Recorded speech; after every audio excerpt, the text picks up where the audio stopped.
He may even identify himself with it and believe that he is what he appears to be. Welcome to the NCE Study Guide. I created this study guide using ChatGPT and Notebook LM. So think of these modules as AI-powered audio flashcards. Each one of these 20 modules contains 10 mock questions, representing the kind of questions that you might encounter on the National Counseling exam. I created this primarily for myself, and I decided to make these available to anyone else who might benefit from this kind of study aid. But please note, while I have done my best to ensure that these modules align with NCE content, I encourage you to cross-reference them with trusted study guides and resources for the most accurate preparation. These modules are not affiliated with or endorsed by the NBCC or any official licensing board. So, with no further ado, here are your AI study buddies from Notebook LM. Enjoy.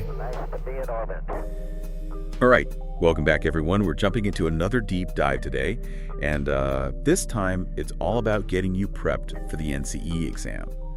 Specifically, we're going to be looking at Module 8, and that's all about key counseling concepts and approaches. Now, studying for these licensing exams, it can feel pretty overwhelming, but we're here to break it down for you, make it a little bit less daunting and a lot more, well, engaging. Exactly. We want to make sure you really understand the material, not just memorize a bunch of definitions and facts. And today we're going to be tackling 10 practice questions, really unpacking those concepts so you can walk into that exam feeling confident and prepared. Absolutely. And to help us do that, we've got our amazing expert with us today. You've been in the counseling field for, what is it now, over 15 years? Yeah, it's been a while. You've got tons of experience both in practicing counseling and in helping folks prep for these big exams. I've seen a lot of those aha moments when things finally click for people, and it's so rewarding to be a part of that process. You're definitely the right person to guide us through this deep dive. So let's jump right into it. We're going to start with question 71, and it asks, which counseling approach emphasizes the importance of the therapeutic relationship as the primary agent of change? Okay, so right off the bat, we're thinking about those core principles of different therapy approaches. And here are your options. Option A, cognitive behavioral therapy. Option B, person-centered therapy. Option C, psychoanalytic therapy. And option A, behavioral therapy. So we've got a lot of different approaches to think about here. And I know some of these terms can sound pretty similar, so it's really important to understand those key distinctions. Right. Let's start with option A, cognitive behavioral therapy, or CBT as it's often called. CBT is all about those thoughts and behaviors, how they're connected, and how we can change them. It's really practical and goal-oriented. I hear so many people say how helpful CBT has been for them.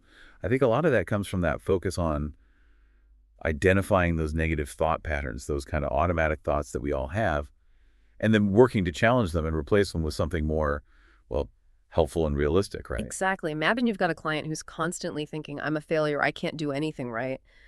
A CBT therapist would help them examine that thought, look for evidence to support or refute it, and then come up with some more balanced, evidence-based thoughts. So it's about kind of retraining your brain to think in a more helpful way, which can then lead to changes in your behavior and your overall well-being.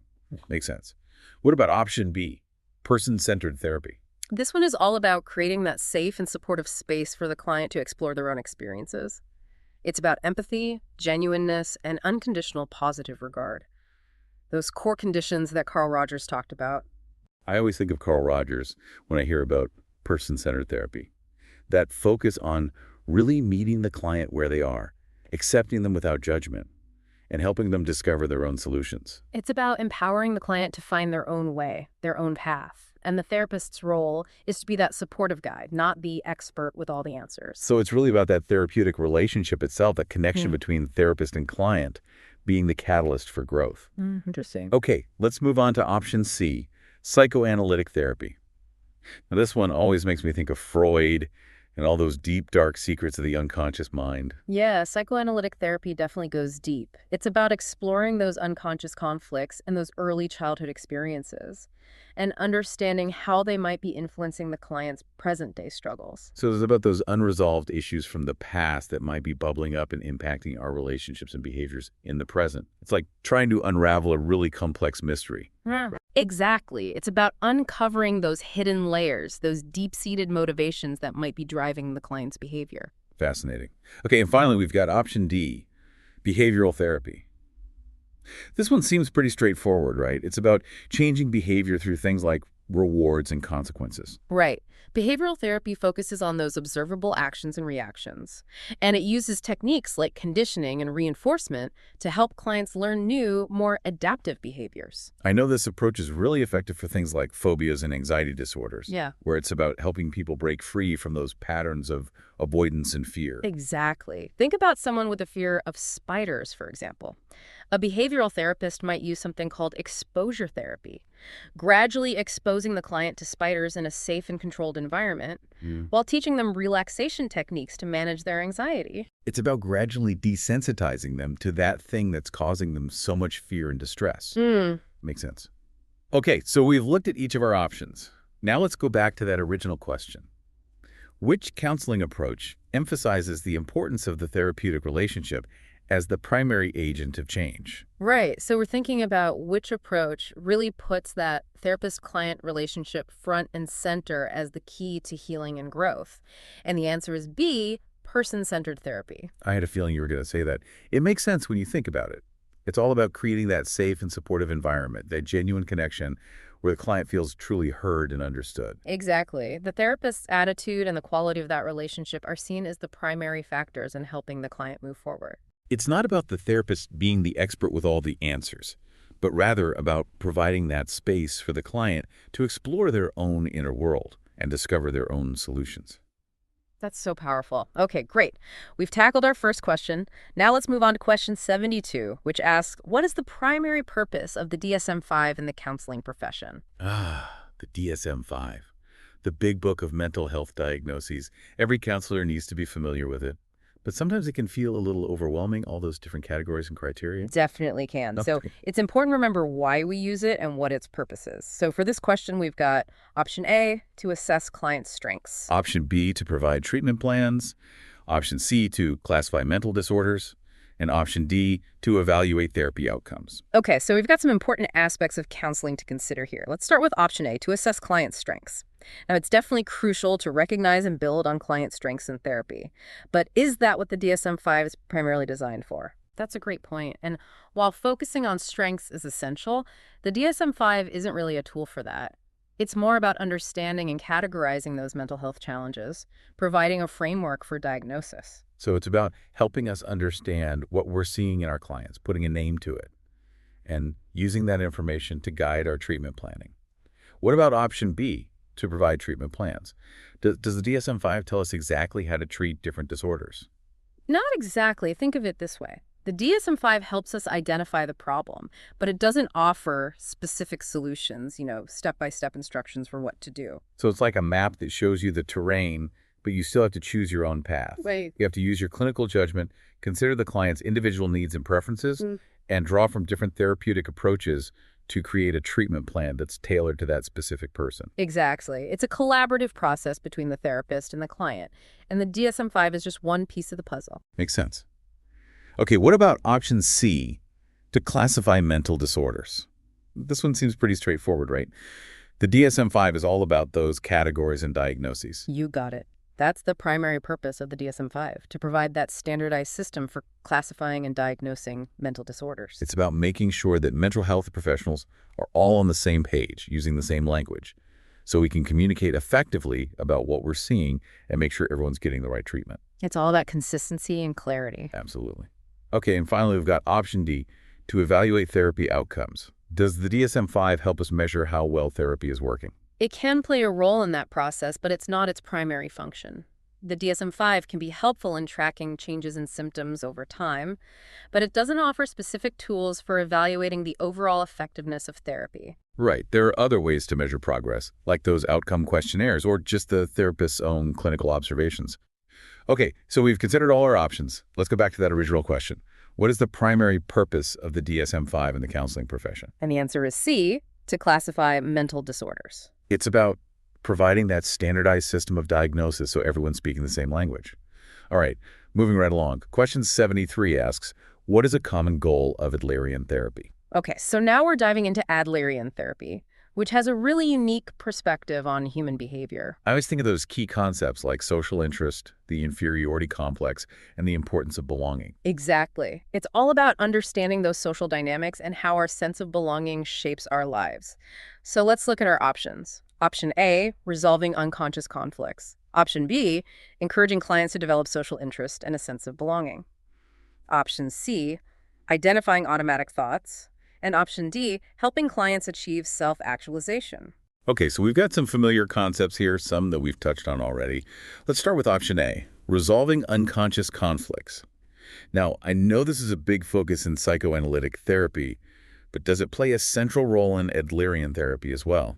While Adlerian therapy recognizes the influence of past experiences, it doesn't emphasize those deep-seated unconscious conflicts in the same way that psychoanalytic therapy might. It's more about understanding the individual's unique lifestyle patterns, those conscious choices and motivations that shape their lives, and helping them find a sense of belonging and purpose in the present. Exactly. It's about those conscious goals and aspirations that drive us, Yeah. and how our early experiences might have shaped those goals. Interesting. What about option B, encouraging clients to develop social interest and a sense of belonging? This one seems pretty central to Adler's ideas, right? It's all about that interconnectedness and feeling part of something bigger than ourselves. Absolutely. This is a key principle in Adlerian therapy.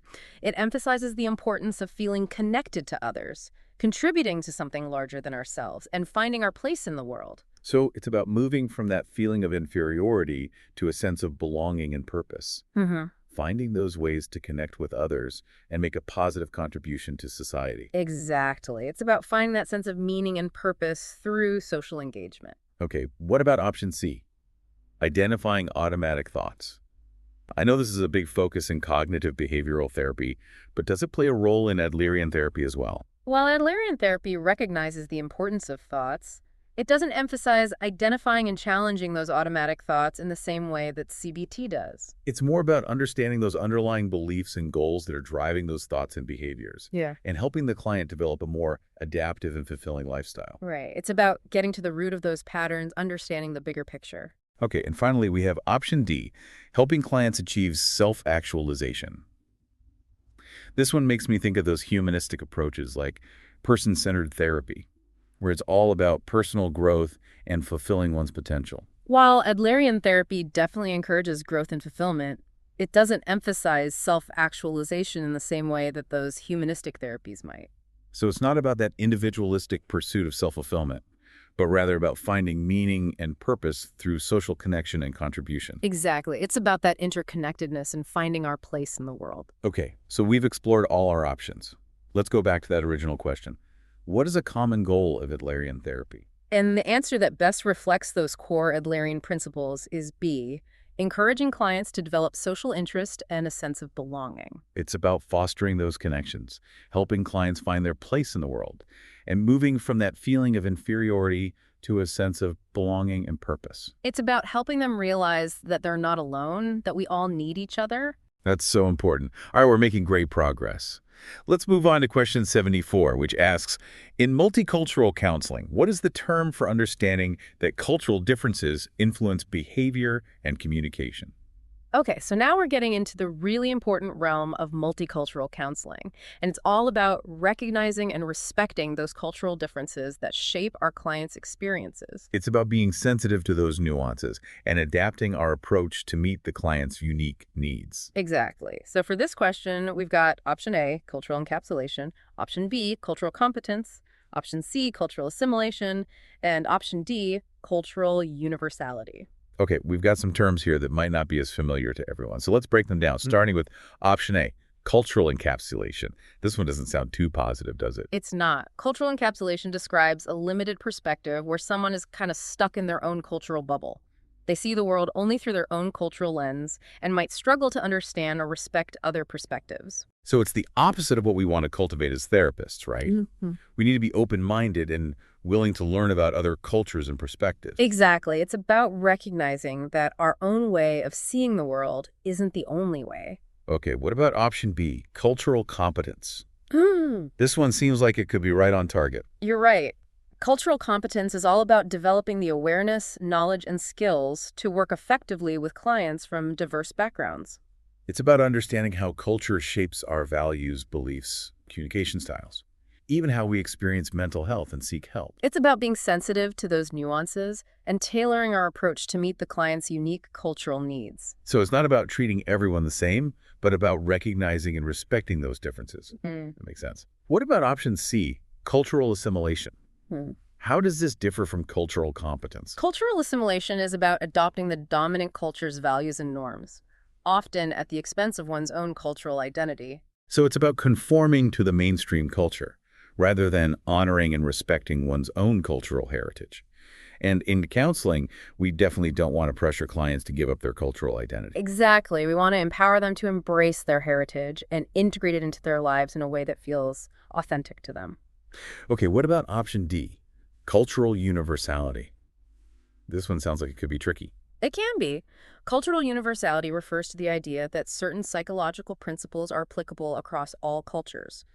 And while there are certainly some common threads that connect us all as humans, it's important to avoid assuming that what's true for one culture is true for all. Right, we need to be mindful of those cultural nuances and recognize that what might be considered healthy or adaptive in one culture might not be in another. Exactly. It's about avoiding those generalizations and really taking the time to understand each client's unique cultural context. Okay, so we've considered all our options. Back to our question. In multicultural counseling, what is the term for understanding that cultural differences influence behavior and communication? The answer that best captures this essential concept is B, cultural competence. It's about recognizing and valuing those cultural differences, not trying to erase them, and using that understanding to inform our work with clients from diverse backgrounds. It's a cornerstone of ethical and effective multicultural counseling. Absolutely. Okay, we're on a roll. Let's tackle question 75, which asks, which stage of group therapy is typically marked by high productivity and goal achievement? Okay, so now we're diving into the world of group therapy and those fascinating dynamics that unfold when you bring a group of people together for a shared purpose. I find the whole process of how a group forms and evolves so fascinating. It's like watching a little microcosm of society. It is. So for this question, your options are option A, forming, option B, storming, option C, norming, and option D, performing. Okay, those sound intriguing. Let's start with option A, forming. What's happening in this initial stage of group therapy? The forming stage is all about those first impressions, getting acquainted. It's that initial phase where members are a little cautious, trying to figure out the group's purpose and testing the waters a bit. It's like the first day of school, right? Everyone's a bit nervous and unsure of their place. Exactly. It's about establishing that initial sense of safety and connection. Okay, what about option B, storming? This one sounds a bit more dramatic. The storming stage is where things can get a little heated. As group members become more comfortable, they start to assert their individual personalities, and conflicts might arise. So it's about those power dynamics, those individual needs bumping up against the group's overall goals. It's a natural part of the process as people negotiate roles and boundaries within the group. It's about finding that balance between individual expression and group cohesion. Exactly. It can be a challenging stage, but it's also an opportunity for growth and learning. Okay, what about option C, norming? What's happening as the group moves into this stage? In the norming stage, things start to settle down a bit. The group establishes more defined roles and a sense of cohesion. There's a growing sense of trust and a willingness to work together toward common goals. So the group is starting to gel, to function more smoothly. It's about developing those shared norms and values that will guide the group's interactions. Okay, and finally, we've got option D, performing. This one sounds like where the real magic happens. Exactly. The performing stage is when the group is really hitting its stride. Communication is open, members feel comfortable taking risks and supporting each other, and they're working effectively toward achieving those shared goals. So all that hard work in the earlier stages is paying off. The group is functioning at its best, like a well-oiled machine. There's a sense of synergy and accomplishment. Okay, so let's go back to our question. Which stage of group therapy is typically marked by high productivity and goal achievement?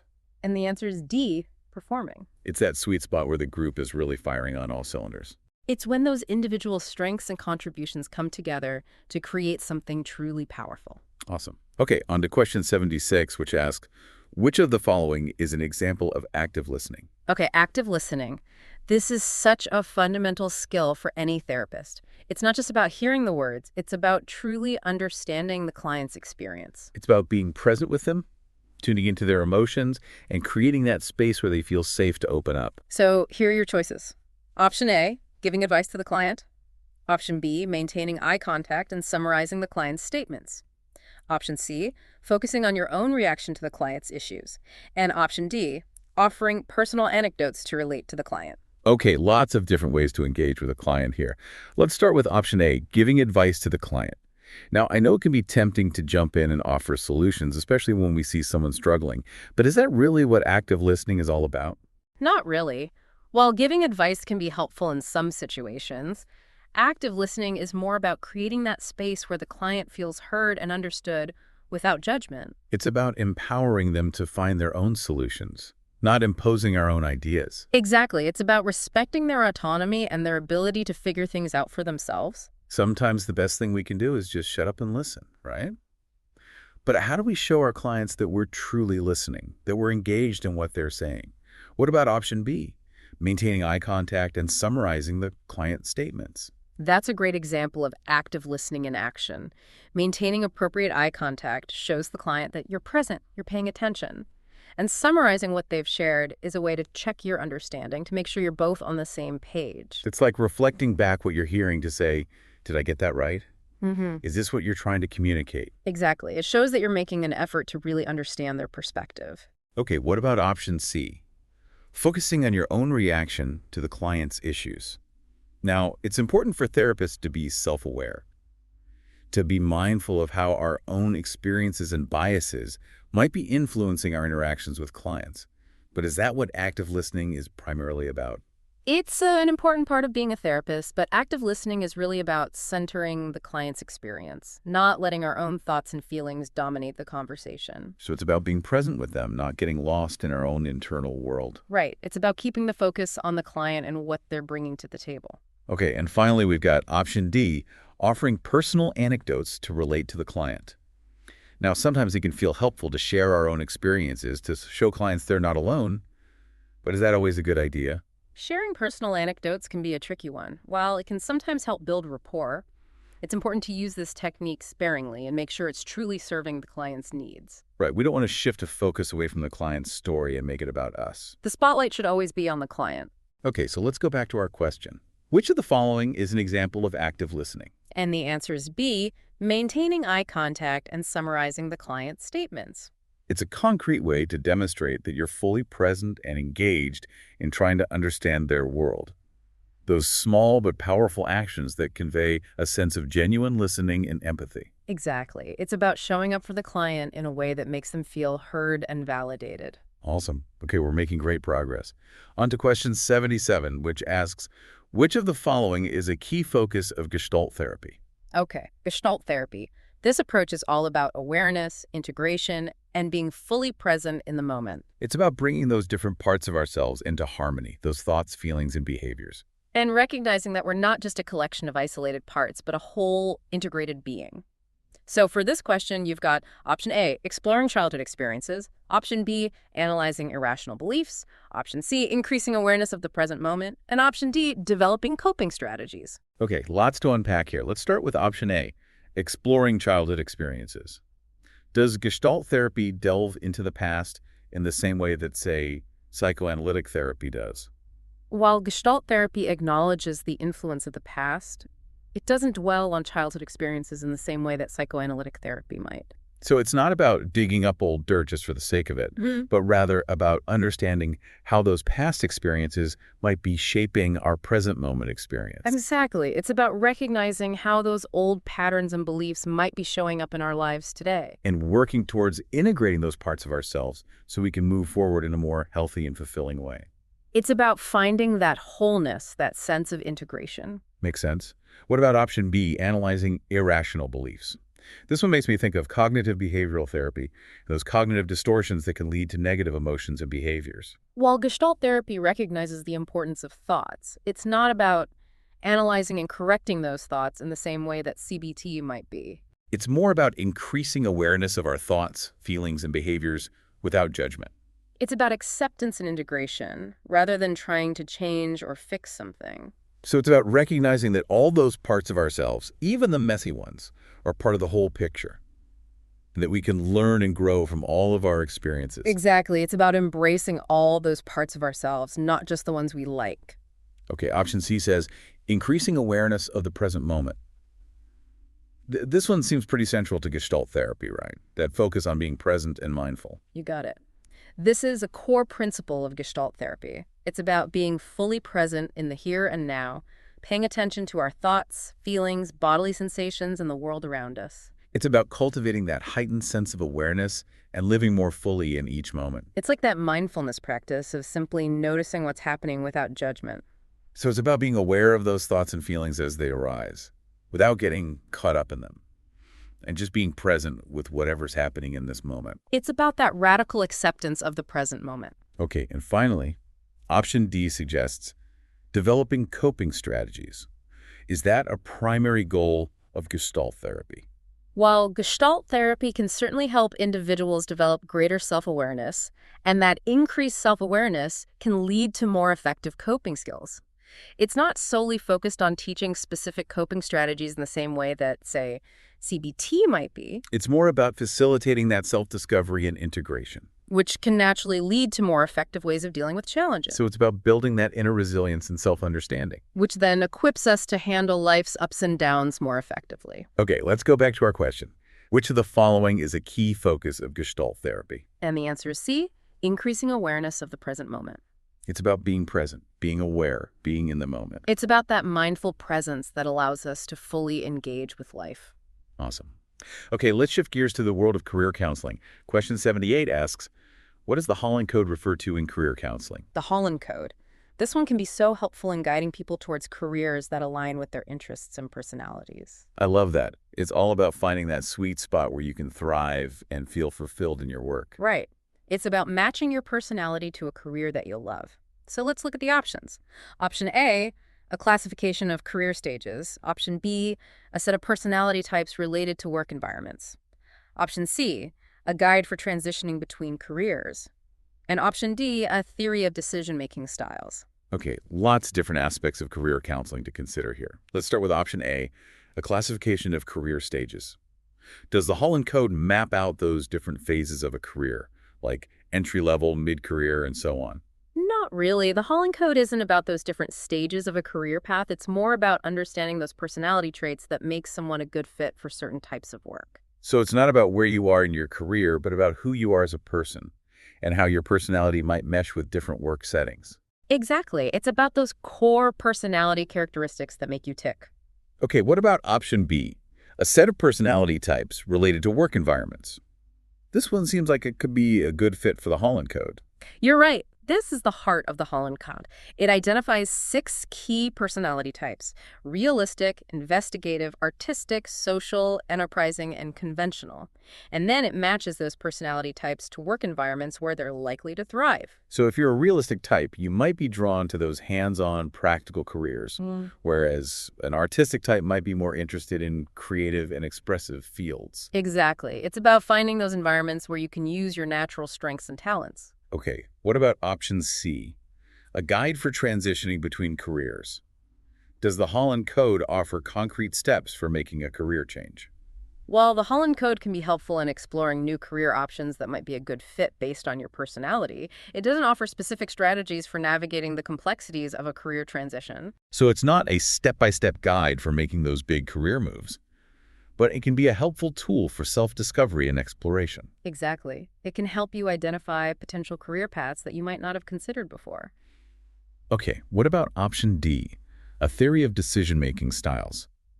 Is the Holland Code about how people make decisions about their careers? Not exactly. The Holland Code is primarily about understanding those personality environment matches, not about the cognitive processes that people use to make decisions. So it's not about how you make the decision, but about what kind of career might be a good fit based on your personality. It's about finding that right fit, not necessarily about how you get there. Okay, so let's go back to our question. What does the Holland Code refer to in career counseling? And the answer is B, a set of personality types related to work environments. It's about knowing yourself and finding work that aligns with who you are. It's about finding that sweet spot where your personality and your work really click. Awesome. Okay, on to question 79, and this one delves into the therapist's inner world. It asks, which term refers to the therapist's emotional reaction to the client, often based on the therapist's own unresolved issues? This is a really important concept for therapists to understand, and it can get a little tricky. But being aware of our own emotional reactions and how they might be influencing our work with clients is essential. Absolutely. We're not blank slates, right? We all have Exactly. our own baggage, our own experiences that can sometimes seep into the therapy room. So for this question, your options are option A, transference, option B, countertransference, option C, projection, and option D, sublimation. Okay, some familiar psych terms here and some that might be a little fuzzy. Let's start with option A, transference. Hmm. This one is all about the client's feelings, right? Their Yeah. feelings towards the therapist. Exactly. Transference is about those feelings and attitudes from the client's past. Right. They get transferred onto the therapist. It's like they're unconsciously playing out those old patterns and dynamics, but now it's happening in the therapy relationship. So it's like those past relationships are coloring the client's perception of the therapist, even if the therapist is doing everything right. Right. The client might start to see the therapist as critical or judgmental, even if the therapist is being supportive and understanding. Yeah. It's those unconscious projections coming out. Okay, that makes sense. What about option B, countertransference? Yeah. How does this relate to transference? Countertransference is the flip side of transference. It's about the therapist's emotional reaction to the client, often stemming from the therapist's own unresolved issues or past experiences. Oh, so it's like those buttons that clients might unknowingly push Mhm. that trigger our own emotional baggage. Exactly. It can show up in a lot of different ways. Maybe you start feeling overly protective of a client, or you find yourself getting judgmental or irritated with them, or even developing those inappropriate personal feelings. Wow, yeah, I can see how that could happen, especially when we're dealing with some really heavy stuff in therapy. Right, and that's why self-awareness is so crucial for therapists. We need to be aware of our own triggers, our own vulnerabilities, so we can make sure we're responding to clients from a place of professionalism and care, not from our own unresolved issues. It's about keeping those boundaries clear and making sure the therapy is truly serving the client's needs. Exactly. Okay, now option C suggests projection. This is another one of those psych terms that gets tossed around a lot. Yeah. How does it relate to countertransference? Projection is a defense mechanism where we attribute our own unacceptable thoughts or feelings onto another person. It's like we're trying to disown those parts of ourselves and see them in someone else instead. So it's like saying, I'm not angry, you're angry. Exactly. And while projection can definitely play a role in countertransference is a broader concept that encompasses the therapist's overall emotional response to the client. So projection might be one way that countertransference manifests, but it's not the whole picture. Right, it's just one piece of the puzzle. Okay, what about option D, sublimation? I remember learning about this one in my psych classes, but I can't quite recall what it means. Sublimation is another defense mechanism, but it's actually a pretty healthy one. It's about channeling those unacceptable impulses into more socially acceptable activities. So it's like taking that negative energy and turning it into something positive and productive. Exactly. For example, someone who's struggling with anger might channel that energy into playing sports or creating art. So it's about finding a healthy outlet for those difficult emotions, rather than letting them bottle up or explode in unhealthy ways. Right. It's about finding those constructive ways to express those feelings. Okay, let's go back to our question. Which term refers to the therapist's emotional reaction to the client, often based on the therapist's own unresolved issues? The answer that most accurately captures this concept is B, countertransference. It's about understanding those emotional dynamics that can sometimes arise in the therapy relationship. And being aware of how our own past experiences might be influencing those dynamics. Right, it's why self-awareness is so crucial for therapists. We need to be aware of our own triggers, our own baggage, to ensure we're responding to clients from a place of professionalism and care, not from our own unresolved issues. And it's an ongoing process, too. We're always learning and growing as therapists and becoming more aware of those subtle ways that our own stuff might be showing up in our work. Okay, one more question to go in this section. Question 80 asks, which of the following is considered a behavioral therapy technique? All right, back to behavioral therapy, which, as we discussed, is all about changing those observable behaviors, using techniques like rewards and consequences. So for this one, your choices are option A, free association, option B, systematic desensitization, option C, empty chair technique, and option D, reflective listening. All right, so we've got a mix of techniques here, some that we've talked about already in relation to other therapy approaches. Let's start with option A, Free association. Does this one ring a bell in terms of behavioral therapy? Free association is more of a psychoanalytic technique, not a behavioral one. It's about encouraging the client to say whatever comes to mind without censoring their thoughts. So it's about exploring those unconscious thoughts and feelings, rather than focusing on those specific behaviors that we're trying to change. Right. Behavioral therapy is generally more structured and focused on those concrete behavioral goals. Okay, what about option B? Systematic desensitization. This one seems like it could fit with the principles of behavioral therapy. You're right. Systematic desensitization is a classic behavioral therapy technique.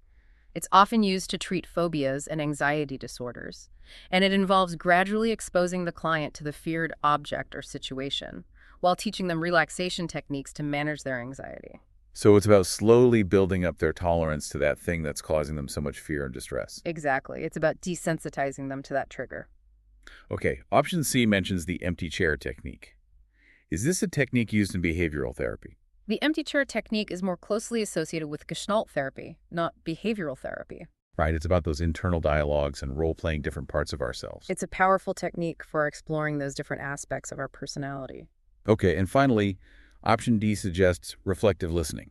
We talked about this earlier in terms of active listening, but does it fall under the umbrella of behavioral therapy techniques? Reflective listening is a core skill in person-centered therapy, where the therapist reflects back the client's feelings and thoughts to demonstrate understanding and empathy. Right, it's about creating that safe and supportive space for the client to explore their inner world.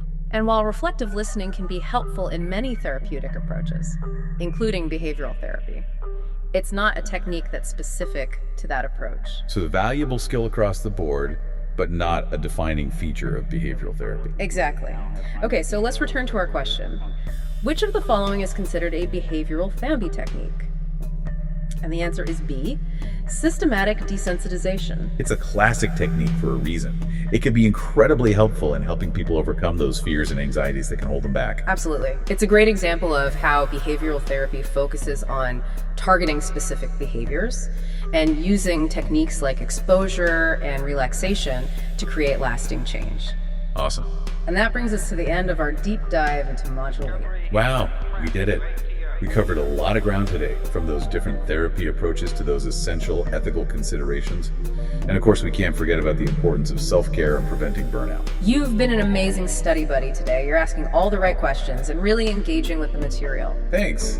I'm feeling a lot more confident about tackling those NCE questions now, and I'm sure all our listeners out there are feeling more prepared as well. Absolutely. Keep studying, stay curious, and remember why you chose this path in the first place. Thanks for joining us on this deep dive. We'll be back soon to tackle another module and help you conquer the NCE one concept at a time. Until next time. 1, 2, 3. Nice to be in orbit.